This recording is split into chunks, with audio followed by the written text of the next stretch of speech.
welcome. Alnura has just finished her panel, or just about to just go about to one. to start. Yeah. So let's start. What is your panel about, Alnura? Introduce Absolutely. yourself. Yeah. Thank you so much for having me here. My name is Alnura Berialova. I'm a director of PR at Luna PR, a PR and communications agency that focuses on emerging tech. So we get to work with incredible number of innovators and entrepreneurs across blockchain, AI, fintech, and so forth. And so actually the panel I'll be moderating this afternoon is on the topic of ethics and bias in AI algorithms.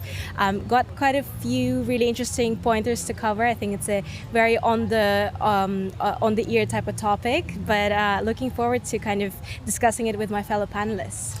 Interesting, but it's exactly, I think it's a very, very important topic to raise, and especially for startups. So because ethical aspect of, let's say, generative AI or ethical aspect of AI in general is a difficult topic to tackle, I think. Absolutely, because I think the ethical principles, they always clash a little bit with the commercial goals, especially in the short-term view. And so I'm sure you've seen it, but I was just discussing how Google's Bard recently had an update in their T's and C's, and basically Bard will be reading private messaging history of all Android users.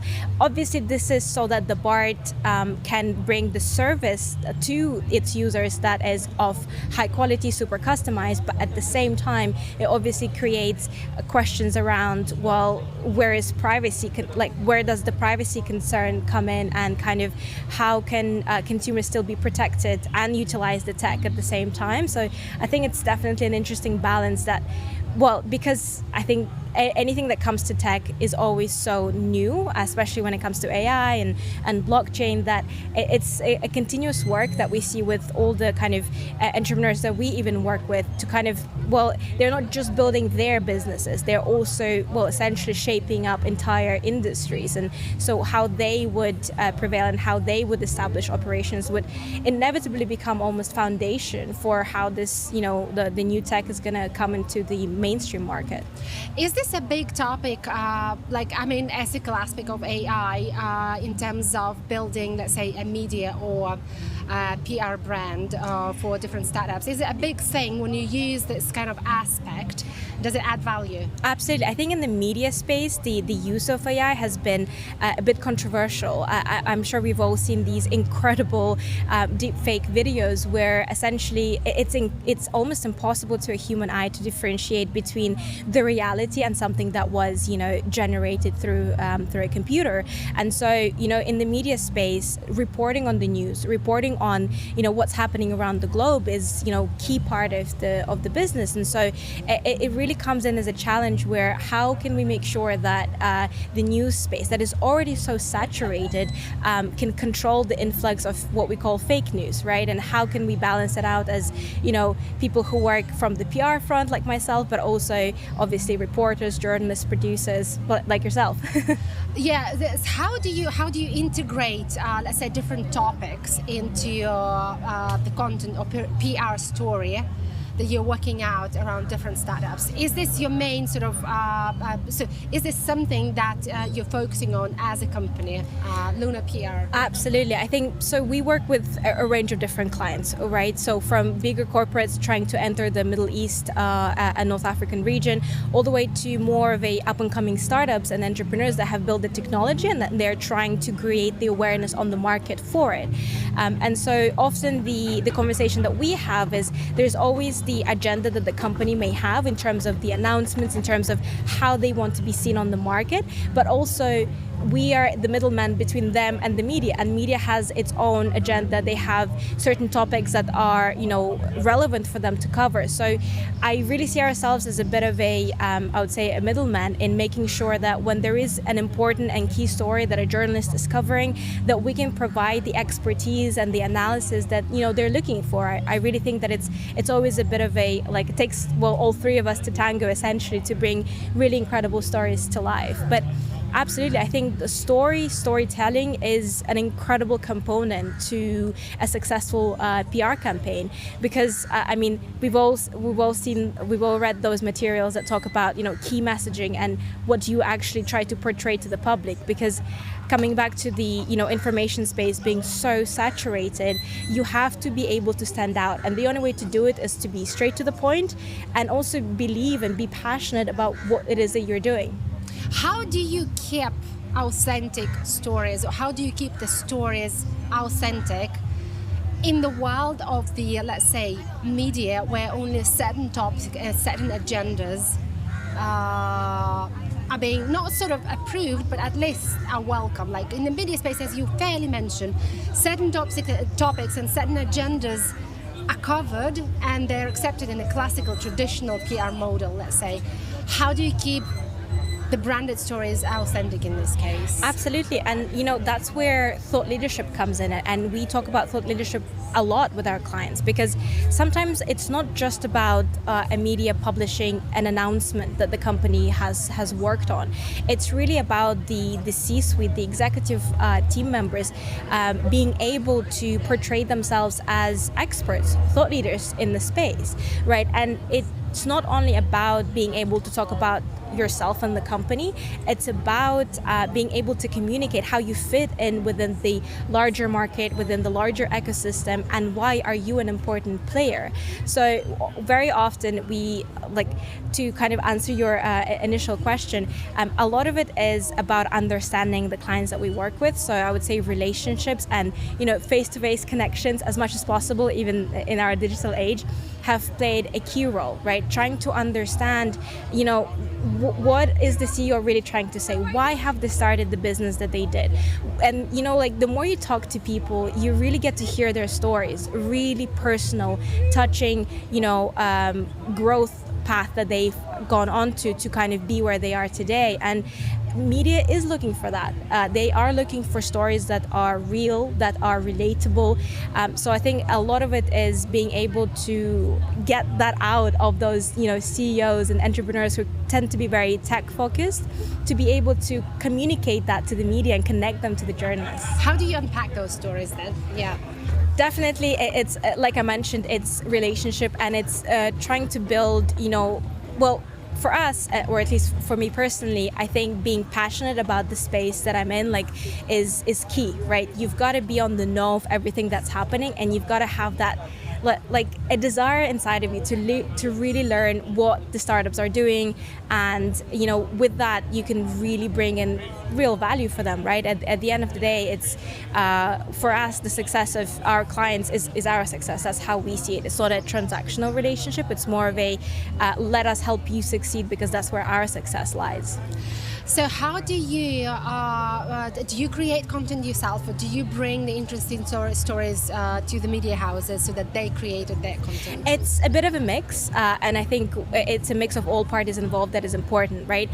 We absolutely, you know, respect the journalistic integrity in reporting stories in the most unbiased way possible, but we've also contributed in a way where we either guide our clients in kind of the right direction to portray their messaging, or often enough we are able to kind of understand them so well that we are able to, you know, push their stories to the journalists. And so the end result is really something magical, right? It's a story that is, you know, it's told from the perspective of a journalist and their experience in the tech space, but it also adds that uniqueness and authenticity of the startups that we work with.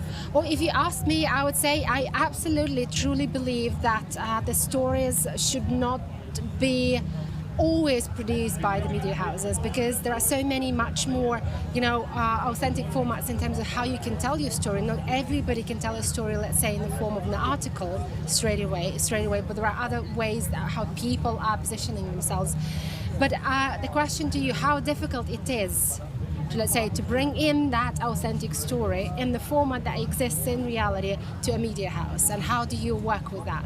Absolutely. I mean, the reason why we exist is because it does take years and years of work to create a network, to create connections and relationships with journalists and producers to an extent where, you know, they trust us with the stories that we're able to put on the table. So we definitely, to be able to act as a bridge between, you know, startups and entrepreneurs and media houses, it takes a lot of effort. It takes a lot of specialist talent that we are delighted to have on our team. And, you know, it's all about people at the end of the day in our line of business, and to build truly authentic, not just stories, but authentic relationships, you cannot fast track the process. It takes time to build that trust between all the parties involved, for sure. When it comes to AI startups, let's say blockchain startups, what are those topics that fly? Absolutely. I mean, of course, what we call newsjacking it happens quite a lot. There's always something happening in the industry that everyone wants to talk about, and because everyone wants to talk about it, everyone wants to read about it. So journalists and reporters, well, they have to cover the topic. I think most recent case was in the kind of blockchain space was definitely the approval of Bitcoin ETFs, which was a massive announcement for the industry, just on a very long-term scale, right? It's the inclusion of, you know, institutional level investors to the space. It brings a level of credibility that, you know, the market was waiting for, and so this was the point where we were flooded with inquiries and messages from our friends at media to just say, well, listen, you've got all the experts. Let them explain to us what happened. What does that mean, and what are the implications? And I think that's one thing that I always appreciate is journalists who are open to kind of learning more and finding out more about, you know, maybe niches and sectors that they weren't familiar with before, and, you know, vice versa. I get to learn a lot more about what it takes to be a journalist, and it's definitely a huge responsibility to carry, because at the end of the day, you are just like, you know, your podcast here, right? The stories that you get to tell to your audience, it brings a massive difference to what exposure and kind of relevance different startups and, you know, just people have. Totally, I agree. So the question is, have you ever had a story that didn't fly? You thought it would, or probably your company, your team, the client thought it would fly and it didn't. So I think it's a very interesting question, and it does happen. And here's where kind of I would say the bottleneck is. Sometimes a company or a startup can be working on an announcement, and they can be, you know, putting months and sometimes even years of work into making that announcement happen.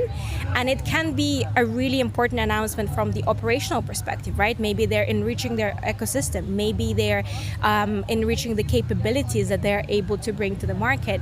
But when it comes to the actual PR and media push, there's always a question of whether or not, you know, is it big enough for media to cover, right? How do we identify and define newsworthiness of an announcement? Because I think when you are a startup and you're working really hard, I respect that work because absolutely it takes so much effort to build that. You still have to then zoom out a little bit and look at the bigger market, you know, state, look at the ecosystem. You are competing in the tech space that is so competitive, especially on the startup level. You know, you're competing all the time, and so do your stories, so do your announcements. So definitely, you know, again, this is where communication comes in a lot, with us understanding why does a certain startup think that it's a big story, and why does media not think that it is a big story. Finding a balance between the two is definitely important, and I think the challenges arise when you can't find the right medium between the two, and then obviously that can be tough on everyone involved. In this whole traditional PR approach, where do you see a place for something like a podcast for startups?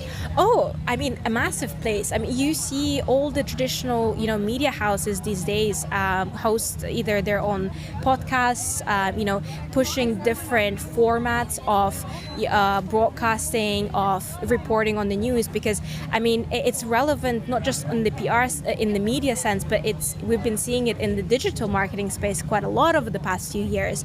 Video format, audio formats work so much better with the audience than just your kind of the more old-fashioned traditional text, right? Again, it all comes back to we've got such a saturated space on the global market. Everyone reads global news in Anglophone media. So being able to bring in a format that is different, that can capture the attention, it's important for any media to do that, to stay relevant. And so podcasts, I think, have made quite an impression over the last few years. I do think it also helps to the startups themselves when they do participate or when they use this platform as a brand builder or a self-promotion.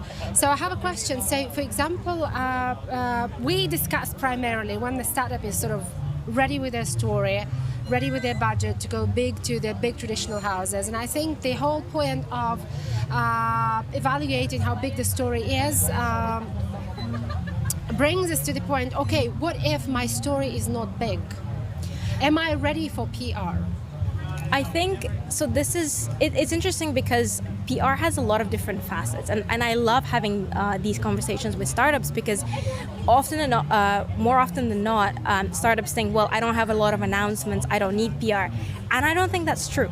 It's rightly that you've pointed out there are so many different formats, and podcasts, for example, are a great platform to tell a personal story like I'm doing today, right?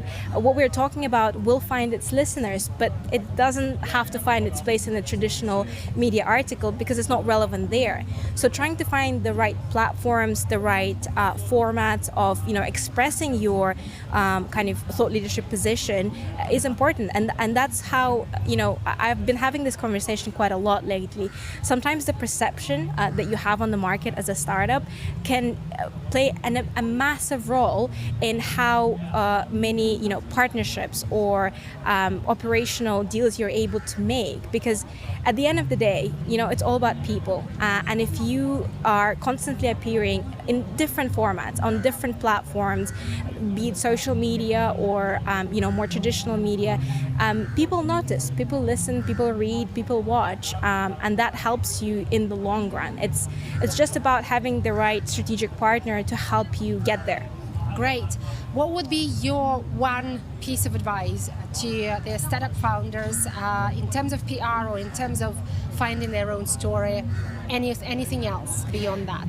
I think definitely trying to speak to people maybe a bit outside of their usual circle is something that I find quite interesting, because when you are hustling day to day and you are operating within a very specific niche, and that happens a lot in the tech space, it's important to be able to go out there, just like conference like step that we have here, to learn about other industries, learn about other entrepreneurs, see how things are done elsewhere, and you will more often than not, you'll definitely kind of have a broader picture of your startup, right? Don't only focus on the smaller short-term kind of vision, but have that long-term overview, right? Because if you have the long-term vision, that's the only way to become a big player on the a global scale.